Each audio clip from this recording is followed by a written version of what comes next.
It's coming! We have to go!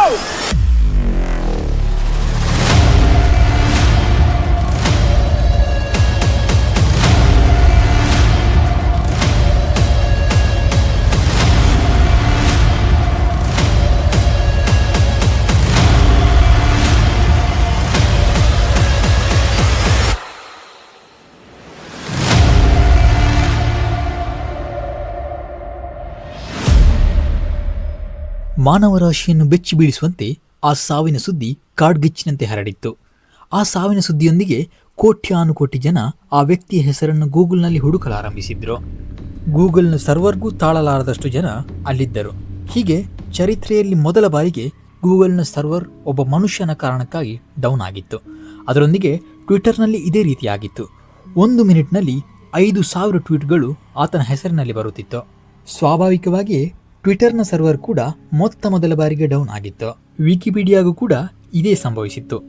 ವಿಕಿಪೀಡಿಯಾದ ಚರಿತ್ರೆಯಲ್ಲಿ ಅಷ್ಟು ಹೆಚ್ಚು ಟ್ರಾಫಿಕ್, ಅದು ಕೂಡ ಒಬ್ಬ ವ್ಯಕ್ತಿಯ ಬಯೋಗ್ರಫಿಯಿಂದ ಬಂದಿದ್ದು. ಹೀಗೆ ಬೇರಾವ ದಾರಿ ಇಲ್ಲದೆ ಗೂಗಲ್ ಅನ್ನು ಒಳಗೊಂಡು ಜಗತ್ತಿನ ಅಂದಿನ ಪ್ರಮುಖ ವೆಬ್ಸೈಟ್ಗಳು ಆತನ ಹೆಸರನ್ನು ಅರ್ಧ ಗಂಟೆಗಳ ಕಾಲ ಬ್ಲಾಕ್ ಮಾಡಲು ತೀರ್ಮಾನಿಸಿದ್ರು. ಜೋಸೆಫ್ ಜಾಕ್ಸನ್ ಮತ್ತು ಕ್ಯಾಥರಿನ್ ಜಾಕ್ಸನ್ರ 9 ಮಕ್ಕಳಲ್ಲಿ 7ನೇಯವನೇ ಈ ಮೈಕಲ್. ಜೋಸೆಫ್ ಜಾಕ್ಸನರಿಗೆ ಒಂದು ಸ್ಟೀಲ್ ಕಂಪನಿಯಲ್ಲಿ ಕೆಲಸವಾಗಿತ್ತು. ಸಂಗೀತದ ಮೇಲಿನ ಆತನ ಮಕ್ಕಳ ಪ್ರೀತಿಯನ್ನು ಜೋಸೆಫ್ ಮೊದಲಿನಿಂದಲೂ ಗಮನಿಸಿದ್ದ. ಇದು ಒಂದು ಫ್ಯಾಮಿಲಿ ಬ್ಯಾಂಡ್ನ ಹುಟ್ಟಿಗೆ ಕಾರಣವಾಗಿತ್ತು. ಅವರ 4 ಮಕ್ಕಳು ಆ ಬ್ಯಾಂಡ್ನಲ್ಲಿದ್ದರು. 1963ರಲ್ಲಿ ತನ್ನ 5ನೇ ವಯಸ್ಸಿನಲ್ಲಿ ಮೈಕಲ್ ಆ ಬ್ಯಾಂಡ್ನ ಭಾಗವಾದ. ಮಕ್ಕಳಿಗೆ ಬೇಕಾಗಿ ಆ ಬ್ಯಾಂಡನ್ನು ಪ್ರಾರಂಭಿಸಿದ್ರೂ ಅದರ ಪೂರ್ತಿ ಕಂಟ್ರೋಲ್ ಜೋಸೆಫ್ ರವರ ಕೈಯಲ್ಲೇ ಇತ್ತು. ರಿಹರ್ಸಲ್ನಲ್ಲಿ ನಡೆಯುತ್ತಿದ್ದ ತಪ್ಪುಗಳನ್ನು ಜೋಸೆಫ್ ರವರ ಬೆಲ್ಟ್ ತಿದ್ದುತ್ತಿತ್ತು. ಹೀಗೆ ಹೊಸದಾಗಿ ಜಾಯಿನ್ ಆದ ಮೈಕಲ್ ಅನ್ನು ಆ ಅನುಭವ ಭಯಭೀತಗೊಳಿಸಿತ್ತು. ತನ್ನ ಸ್ನೇಹಿತರೊಂದಿಗೆ ಆಟ ಆಡಿಕೊಂಡು ಇರಬೇಕಾದ ಕಾಲ ಇಲ್ಲದಾಗುತ್ತಿದೆ ಎಂದು ಮೈಕಲ್ನಿಗೆ ಅರಿವಾಗುತ್ತಿರಲಿಲ್ಲ. ಕಾರಣ ಮೈಕಲ್ ಒಂದು ಮಾಯಾಲೋಕದಲ್ಲಿದ್ದ. ಹೌದು, ಆತ ಜೀವಿಸಿದ್ದು ಸಂಗೀತ ಎಂಬ ಮಾಯಾಲೋಕದಲ್ಲಿ. ಆತನ ಪೂರ್ತಿ ಗಮನ ಸಂಗೀತದಲ್ಲಿ ಮಾತ್ರವಾಗಿತ್ತು. ಅವರ ಮೊದಲ ಸಂಗೀತ ಐ ವಾಂಟ್ ಯು ಬ್ಯಾಕ್ ಬಿಡುಗಡೆಗೊಂಡಿತ್ತು. ಅಲ್ಲಿ 1 ಮಿಲಿಯನ್ ಪ್ರತಿಗಳು ಮಾರಾಟವಾಗಿತ್ತು. ಅದಾದ ನಂತರದಲ್ಲಿ ಜಾಕ್ಸನ್ 5 ಎಂಬ ಆ ಬ್ಯಾಂಡ್ ಅಮೆರಿಕದಲ್ಲಿ ಪ್ರಸಿದ್ಧಿಯನ್ನು ಪಡೆದಿತ್ತು. ತನ್ನ 8ನೇ ವಯಸ್ಸಿಗೆ ಜಾಕ್ಸನ್ 5ನ ಲೀಡ್ ಸಿಂಗರ್ ಆಗಿ ಮೈಕಲ್ ಬದಲಾದ. ಆ ಬ್ಯಾಂಡ್ನ ಪ್ರತಿಬಿಂಬವೇ ಮೈಕಲ್ ಆಗಿದ್ದ. ಸಂಗೀತದೊಂದಿಗೆ ತನ್ನ ಮಾಂತ್ರಿಕ ನೃತ್ಯದಿಂದ ವೀಕ್ಷಕರ ಗಮನವನ್ನು ಮೈಕಲ್ ಕಸಿಯುತ್ತಿದ್ದ. ಬರೀ 1 ವರ್ಷದಲ್ಲಿ ಜಾಕ್ಸನ್ 5 ಎಂಬ ಬ್ಯಾಂಡ್ ಅಮೆರಿಕದಲ್ಲಿ ಪ್ರಸಿದ್ಧಿಯನ್ನು ಪಡೆದ ಟಾಪ್ ಬ್ಯಾಂಡ್ಗಳ ಮಧ್ಯೆ ಸ್ಥಾನವನ್ನು ಪಡೆದುಕೊಂಡಿತ್ತು. 1972ರಲ್ಲಿ ಒಂದು ಸೋಲೋ ಸಂಗೀತಕ್ಕೆ ಮೈಕಲ್ನಿಗೆ ಅವಕಾಶ ಸಿಕ್ಕಿತ್ತು. ಬೆನ್ ಎಂಬ ಸಿನಿಮಾದ ಟೈಟಲ್ ಸಾಂಗ್ ಅದಾಗಿತ್ತು. ಆ ಹಾಡು ಮೈಕಲ್ನಿಗೆ ಒಂದು ಒಳ್ಳೆಯ ಆರಂಭವಾಗಿತ್ತು. ಆದರೆ ಜಾಕ್ಸನ್ 5 ಎಂಬ ಅವರ ಬ್ಯಾಂಡ್ ಮತ್ತೊಂದು ದಿಕ್ಕಿನಲ್ಲಿ ಚಲಿಸುತ್ತಿತ್ತು. ಸ್ಪಾನ್ಸರ್ಗಳ ನಡುವೆ ಆದ ಚರ್ಚೆಗಳಿಂದ ಅವರು ಬೇರೊಂದು ಸ್ಪಾನ್ಸರ್ಗಳನ್ನು ಹುಡುಕ್ತಾ ಇದ್ರು. ಆದರೆ ಅದು ತಡವಾಗಲಿಲ್ಲ. ಅಮೆರಿಕದ ಪ್ರಸಿದ್ಧ ಎಪಿಕ್ ರೆಕಾರ್ಡ್ ಎಂಬ ಕಂಪನಿ ಅವರನ್ನು ಸ್ವೀಕರಿಸಿತ್ತು. ನಂತರದಲ್ಲಿ ಜಾಕ್ಸನ್ 5 ಎಂಬುದು ಜಾಕ್ಸನ್ಸ್ ಆಗಿ ಬದಲಾಗಿತ್ತು. ಆದರೆ ಅವರ ಪ್ರದರ್ಶನಕ್ಕೆ ಏನೂ ಬದಲಾವಣೆ ಸಂಭವಿಸಿರಲಿಲ್ಲ. ಅವರು ತರುತ್ತಿದ್ದ ಪ್ರತಿ ಹಾಡು ಹಿಟ್ ಲಿಸ್ಟ್ನಲ್ಲೇ ಕಾಣಿಸಿಕೊಳ್ಳುತ್ತಿತ್ತು. ಒಂದು ಸಿನಿಮಾದಲ್ಲಿ ನಟಿಸುವ ಅವಕಾಶ ಮೈಕಲ್ನಿಗೆ ಆ ಸಮಯದಲ್ಲಿ ಲಭಿಸಿತ್ತು. ದ ವಿಸ್ ಎಂಬ ಮ್ಯೂಸಿಕಲ್ ಫ್ಯಾಂಟಸಿ ಸಿನಿಮಾ ಅದಾಗಿತ್ತು.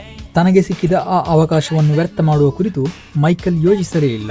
ತನಗೆ ಆ ವಲಯದ ಬಗ್ಗೆ ಪರಿಚಯವಿಲ್ಲದಿದ್ರೂ ತನಗೆ ಸಾಧ್ಯವಿದ್ದಷ್ಟು ಗರಿಷ್ಠ ಮಟ್ಟದಲ್ಲಿ ಮೈಕಲ್ ಅದರಲ್ಲಿ ಅಭಿನಯಿಸಿದ್ದ. ಆದರೆ ಬಾಕ್ಸ್ ಆಫೀಸ್ನಲ್ಲಿ ಆ ಸಿನಿಮಾ ಸೋಲನ್ನು ಕಂಡಿತ್ತು. ಆ ಸೋಲನ್ನು ಮೈಕಲ್ ತನ್ನ ಕನಸು ಮನಸ್ಸಿನಲ್ಲೂ ಯೋಚಿಸಿರಲಿಲ್ಲ. ಪ್ರತಿ ಬಾರಿ ಗೆದ್ದು ಬೇಗಿದ್ದ ಮೈಕಲ್ನಿಗೆ ಅದೊಂದು ಆಘಾತವಾಗಿತ್ತು. ಆದರೆ ಆ ಆಘಾತ ತನ್ನ ಬದುಕನ್ನು ಬದಲಾಯಿಸಬಹುದೆಂದು ಆತ ಕನಸಿನಲ್ಲೂ ಯೋಚಿಸಿರಲಿಲ್ಲ. ಸಿನಿಮಾ ಶೂಟಿಂಗ್ ಸಂದರ್ಭದಲ್ಲಿ ಕ್ವಿನ್ಸ್ ಜಾನ್ಸ್ ಎಂಬ ಮ್ಯೂಸಿಕ್ ಪ್ರೊಡ್ಯೂಸರ್ ಅನ್ನು ಮೈಕಲ್ ಪರಿಚಯ ಪಟ್ಟಿದ್ದ. ಮೈಕಲ್ನ ಸಾಮರ್ಥ್ಯವನ್ನು ಅವರು ಮೊದಲಿನಿಂದಲೂ ಗಮನಿಸ್ತಾ ಇದ್ರು. ಹೀಗೆ ಕ್ವಿನ್ಸ್ ಜಾನ್ಸ್ ಒಂದು ಆಫರ್ನೊಂದಿಗೆ ಮೈಕಲ್ನ ಮುಂದೆ ಬಂದಿದ್ರು. ಆ ಆಫರ್ ಮೈಕಲ್ ಅನ್ನು ಮಾತ್ರವಲ್ಲ, ಇಡೀ ಅಮೆರಿಕಾವನ್ನೇ ಬೆಚ್ಚಿ ಬೀಳಿಸಿತ್ತು. 1979ರಲ್ಲಿ ಮೈಕಲ್ರ ಮೊದಲ ಸೋಲೋ ಒರಿಜಿನಲ್ ಆಲ್ಬಮ್ ಬಿಡುಗಡೆಯಾಗಿತ್ತು. ಕ್ವಿನ್ಸಿ ಜಾನ್ಸ್ ಪ್ರೊಡ್ಯೂಸರ್ ಆಗಿದ್ದ ಆ ಆಲ್ಬಮ್ ಮೈಕಲ್ ರವರ ಜೀವನದಲ್ಲೇ ಒಂದು ಮೈಲುಗಲ್ಲಾಗಿತ್ತು. ಆ ಆಲ್ಬಮ್ನಿಂದ ಮೈಕಲ್ ರವರ ಅಭಿಮಾನಿಗಳಿಗೆ ಮೈಕಲ್ ರನ್ನು ಒಬ್ಬಂಟಿಯಾಗಿ ಸ್ಕ್ರೀನ್ನಲ್ಲಿ ನೋಡಲು ಸಾಧ್ಯವಾಗಿತ್ತು.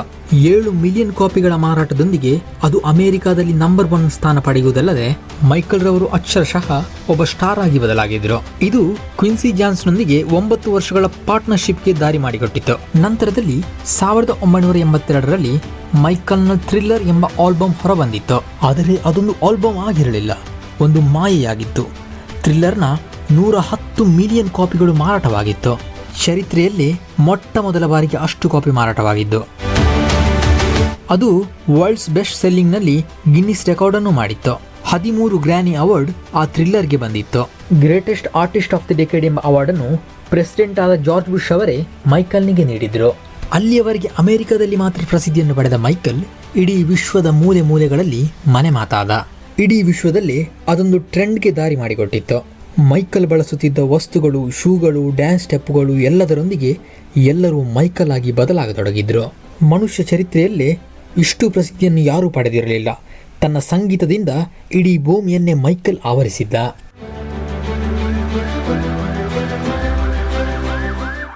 ಪೆಪ್ಸಿ ಕಂಪನಿಯ ಶೋದಲ್ಲಿ ಅದು ನಡೆದಿತ್ತು. ಮೈಕಲ್ನ ತಲೆಯ ಭಾಗಕ್ಕೆ ಬೆಂಕಿ ಹಿಡಿದಿತ್ತು. ಕೂಡಲೇ ಆಸ್ಪತ್ರೆಗೆ ತಲುಪಿಸಿದ್ರು. ಅತಿಯಾದ ಸುಟ್ಟಗಾಯಗಳಿಂದ ಆತನ ಮುಖಕ್ಕೆ ಪ್ಲಾಸ್ಟಿಕ್ ಸರ್ಜರಿ ಮಾಡಬೇಕಾಗಿ ಬಂತು. ಅದಾದ ನಂತರದಲ್ಲಿ ಮೈಕಲ್ ಪೇನ್ ಕಿಲ್ಲರ್ ಟ್ಯಾಬ್ಲೆಟ್ಗಳನ್ನು ಡಾಕ್ಟರ್ಗಳ ನಿರ್ದೇಶನದಿಂದ ತೆಗೆದುಕೊಳ್ಳತೊಡಗಿದ. ಈ ಸಮಯದಲ್ಲಿ ಮೈಕಲ್ ಹೊಸದೊಂದು ಮನೆ ನಿರ್ಮಿಸುವುದರ ಕುರಿತು ಆಲೋಚಿಸಿದ್ದ. ಹೀಗೆ ನೆವರ್ಲ್ಯಾಂಡ್ ಎಂಬ ಅರಮನೆ ಅಲ್ಲಿ ಜನ್ಮಿಸಿತ್ತು. 3000 ಎಕರೆಗಳಲ್ಲಿ ಇದು ಹರಡಿತ್ತು. ಮಕ್ಕಳಿಗಾಗಿ ಒಂದು ಅಮ್ಯೂಸ್ಮೆಂಟ್ ಪಾರ್ಕ್ ಅದರೊಳಗಿತ್ತು. ಅಷ್ಟೇ ಅಲ್ಲ, ಒಂದು ಝೂ ಕೂಡ ಅದರೊಳಗಿತ್ತು.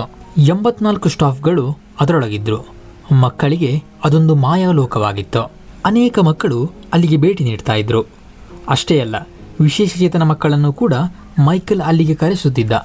ನಂತರದಲ್ಲಿ ಹೀಲ್ ದ ವರ್ಲ್ಡ್ ಎಂಬ ಹೆಸರಿನಲ್ಲಿ ಮೈಕಲ್ ಒಂದು ಚಾರಿಟಿಯನ್ನು ಆರಂಭಿಸಿದ್ದ. ಅದರೊಂದಿಗೆ ಕ್ಯಾನ್ಸರ್ ಬಾಧಿಸಿದ್ದ ಅನೇಕ ಮಕ್ಕಳನ್ನು ಮೈಕಲ್ ಮರಳಿ ಜೀವನಕ್ಕೆ ತಂದಿದ್ದ. ಮಿಲಿಯಾಂತರ ಡಾಲರ್ಗಳನ್ನು ಆತ ಚಾರಿಟಿಗಾಗಿ ಖರ್ಚು ಮಾಡಿದ್ದ.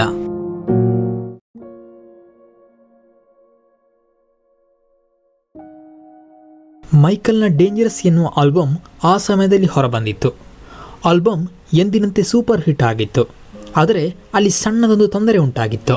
ಆ ಆಲ್ಬಮ್ನ ನಂತರದಲ್ಲಿ ಜನ ಅದನ್ನು ಗಮನಿಸಿದ್ರು. ಮೈಕಲ್ನ ಚರ್ಮದ ಬಣ್ಣ ಸಂಪೂರ್ಣವಾಗಿ ಬದಲಾಗಿತ್ತು. ಕಪ್ಪು ವರ್ಣೀಯನಾದ ಮೈಕಲ್ ಬಿಳಿಯಾಗಿದ್ದ. ಮಾಧ್ಯಮಗಳು ಇದನ್ನು ತುಂಬಾ ದೊಡ್ಡ ಚರ್ಚೆಯ ವಿಷಯವಾಗಿಸಿತ್ತು. ನಂತರದಲ್ಲಿ 1993ರಲ್ಲಿ ಒಂದು ಸಂದರ್ಶನದಲ್ಲಿ ಮೈಕಲ್ ಅದನ್ನು ಹೇಳಿದ್ರು. ತನ್ನ ಚರ್ಮಕ್ಕೆ ವಿಟಿಲಿಗೋ ಎಂಬ ರೋಗವಿದೆ ಎಂದು, ಅದು ತನಗೆ ವಂಶ ಪಾರಂಪರ್ಯವಾಗಿ ಬಂದಿದೆ ಎಂದು ಆತ ಹೇಳಿದ್ದ. ಆದರೆ ಮಾಧ್ಯಮಗಳು ಅದನ್ನು ತಳ್ಳಿ ಹಾಕಿತ್ತು. ಅದಕ್ಕಾಗಿಯೇ ಆತ ಭಾರೀ ಪ್ರಶ್ನೆಗಳನ್ನು ಎದುರಿಸಿದ್ದ. ಅದೇ ವರ್ಷದಲ್ಲಿ ಮೈಕಲ್ನ ಜೀವನ ತಲೆಕೆಳಗಾಗಿತ್ತು. ನೆವರ್ಲ್ಯಾಂಡ್ನಲ್ಲಿ 13 ವರ್ಷದ ಹುಡುಗನನ್ನು ಲೈಂಗಿಕವಾಗಿ ಉಪಯೋಗಿಸಿದ್ದ ಎಂಬ ಆರೋಪ ಮೈಕಲ್ನ ಮೇಲೆ ಬಂದಿತ್ತು. ನಂತರದಲ್ಲಿ ಹಣ ನೀಡಿದರೆ ಆ ಕೇಸನ್ನು ಕ್ಲೋಸ್ ಮಾಡುವುದಾಗಿ ಆ ಬಾಲಕನ ಪೋಷಕರು ಮೈಕಲ್ಗೆ ತಿಳಿಸಿದ್ರು. ಹೀಗೆ $20 ಮಿಲಿಯನ್ ಮೈಕಲ್ ಆ ಕೇಸನ್ನು ಕ್ಲೋಸ್ ಮಾಡಿಸಿದ್ದ. ನಂತರದಲ್ಲಿ ಜಗತ್ತಿನ ಮಾಧ್ಯಮಗಳ ಮುಖ್ಯ ಚರ್ಚೆ ಮೈಕಲ್ ಆಗಿದ್ದ. ಆದರೆ ಇದು ಇಷ್ಟಕ್ಕೆ ಮುಗಿಯಲಿಲ್ಲ. ಎಲ್ಲರನ್ನೂ ಬೆಚ್ಚಿ ಬೀಳಿಸಿದ ಆ ವಾರ್ತೆ ಅವರಿಗಾಗಿ ಕಾಯುತ್ತಿತ್ತು. ಅಪ್ರಾಪ್ತರನ್ನು ಲೈಂಗಿಕವಾಗಿ ಬಳಸಿದ್ದರೆಂಬ ಮತ್ತೊಂದು ಆರೋಪ ಮೈಕಲ್ನ ಬೆನ್ನು ಹತ್ತಿ ಬಂದಿತ್ತು. ಆದರೆ ಈ ಕೇಸನ್ನು ಮೈಕಲ್ ದುಡ್ಡು ಕೊಟ್ಟು ಮುಗಿಸಲು ತಯಾರಿರಲಿಲ್ಲ. ಆ ಕೇಸ್ ಕೋರ್ಟ್ಗಳಲ್ಲಿ ಮುಂದೆ ಸಾಗಿತ್ತು. ಆದರೆ ಅದು ಆಮೆಗತಿಯಲ್ಲಿ ಸಾಗುತ್ತಿತ್ತು. 3 ತಿಂಗಳ ಕಾಲ ಮೈಕಲ್ ಕೋರ್ಟು ಕಚೇರಿ ಎಂದು ಅಲೆದಾಡಬೇಕಾಗಿ ಬಂತು. ಅದು ಮೈಕಲ್ನ ಜೀವನದಲ್ಲಿ ಕಷ್ಟದ ದಿನಗಳಾಗಿತ್ತು. ತೀರ್ಪು ತಡವಾದ್ದರಿಂದ ಮೈಕಲ್ನ ಕುರಿತಂತೆ ಅನೇಕ ಗಾಳಿ ಸುದ್ದಿಗಳು ಹೊರಲೋಕದಲ್ಲಿ ಹರಡಿತ್ತು. ಮೊದಮೊದಲು ಇದು ಆತನನ್ನು ಬಾಧಿಸಿಲ್ಲವಾದರೂ ಕೂಡ ಈ 3 ತಿಂಗಳು ಆತನನ್ನೇ ಬದಲಾಯಿಸಿತ್ತು. ಆತ ಸೇವಿಸುತ್ತಿದ್ದ ಔಷಧಿಗಳ ಸಂಖ್ಯೆ ಗಣನೀಯವಾಗಿ ಹೆಚ್ಚಳವಾಗಿತ್ತು. ಡಿಪ್ರೆಷನ್ ಸ್ಟೇಜ್ಗೆ ಆತ ಮೆಲ್ಲನೆ ಸಾಗುತ್ತಿದ್ದ. 3 ತಿಂಗಳ ನಂತರ ಕೋರ್ಟ್ನಲ್ಲಿ ತೀರ್ಪೊಂದು ಬಂದಿತ್ತು. ಮೈಕಲ್ ನಿರಪರಾಧಿ ಎಂದು ಅದಾಗಿತ್ತು.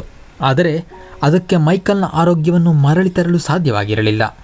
ನಂತರದ ವರ್ಷಗಳಲ್ಲಿ ಮೈಕಲ್ ಸಂಗೀತದಿಂದ ಹೊರಜಗತ್ತಿನಿಂದ ದೂರ ಸರಿದ್ರು. 8 ವರ್ಷಗಳ ನಂತರ ಆತ ಮರಳಿ ಬಂದಿದ್ದ. ಲಂಡನ್ನ ಒಂದು ಲೈವ್ ಶೋನಲ್ಲಿ ಆತ ಕಾಣಿಸಿಕೊಂಡಿದ್ದ. ಮೈಕಲ್ನ ಆರಾಧಕರಿಗೆ ಅದೊಂದು ಅಚ್ಚರಿಯಾಗಿತ್ತು. ಮೈಕಲ್ನ ಆ ಕಮ್ಬ್ಯಾಕ್ ಅನ್ನು ನೋಡಲು ವಿಶ್ವದ ಅನೇಕ ಭಾಗಗಳಿಂದ ಲಕ್ಷಾಂತರ ಜನ ಅಲ್ಲಿಗೆ ಬಂದಿದ್ರು. ಆದ್ದರಿಂದ 10 ದಿವಸಗಳ ಪ್ರೋಗ್ರಾಮನ್ನು ಜನರ ಬೇಡಿಕೆಯ ಮೇರೆಗೆ 50 ದಿವಸಗಳಿಗೆ ವಿಸ್ತರಿಸಲಾಗಿತ್ತು. 2009 ಜೂನ್ 25ರಂದು ಮೈಕಲ್ನ ಕಮ್ಬ್ಯಾಕ್ ಕಾಣಲು ಬಂದಿದ್ದ ಅಭಿಮಾನಿಗಳನ್ನು ಆ ವಾರ್ತೆ ಬೆಚ್ಚಿ ಬೀಳಿಸಿತ್ತು. ತನ್ನ ರೂಮ್ನಲ್ಲಿ ಮರಣಪಟ್ಟ ಸ್ಥಿತಿಯಲ್ಲಿ ಮೈಕಲ್ ಮಲಗಿದ್ದ. ನಂತರದಲ್ಲಿ ಪೋಸ್ಟ್ ಮಾರ್ಟಮ್ ರಿಪೋರ್ಟ್ನಲ್ಲಿ ಸಾವಿಗೆ ಕಾರಣ ತಿಳಿದು ಬಂದಿತ್ತು. ಪೇನ್ ಕಿಲ್ಲರ್ಗಳ ಅಧಿಕ ಸೇವನೆ ಮೈಕಲ್ರನ್ನು ಈ ಸ್ಥಿತಿಗೆ ತಲುಪಿಸಿತ್ತು. ಅಷ್ಟು ಅಧಿಕ ಪೇನ್ ಕಿಲ್ಲರ್ಗಳನ್ನು ನೀಡಿದ ಮೈಕಲ್ನ ಪರ್ಸನಲ್ ಡಾಕ್ಟರನ್ನು ಅಲ್ಲಿ ಅರೆಸ್ಟ್ ಮಾಡಲಾಗಿತ್ತು. ನಂತರದಲ್ಲಿ ಮೈಕಲ್ ಆ ಸಂದರ್ಶನದಲ್ಲಿ ಹೇಳಿದ ಆ ರೋಗದ ಬಗ್ಗೆ ಸತ್ಯಾಸತ್ಯತೆ ಎಲ್ಲರಿಗೂ ಅರಿವಾಗಿತ್ತು.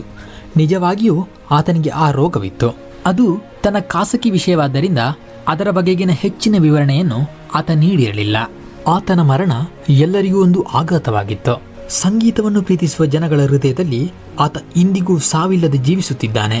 ಆದರೆ ಆತನ ವಿಶೇಷತೆ ಏನೆಂದರೆ ಸಂಗೀತದ ಬಗ್ಗೆ ಅರಿವಿಲ್ಲದ, ಆತನೊಂದಿಗೆ ಸಂಬಂಧವಿಲ್ಲದ, ಆತನಾರೆಂದೇ ತಿಳಿಯದ ಜನರು ಕೂಡ ಆತನ ಆ ಹೆಸರನ್ನು ಕೇಳಿರುತ್ತಾರೆ. ಈ ವಿಡಿಯೋದಲ್ಲಿ ಎಲ್ಲೂ ಪೂರ್ಣವಾಗಿ ನಾನು ಹೇಳದ ಆ ಮಾಂತ್ರಿಕ ಹೆಸರು ಮೈಕಲ್ ಜಾಕ್ಸನ್.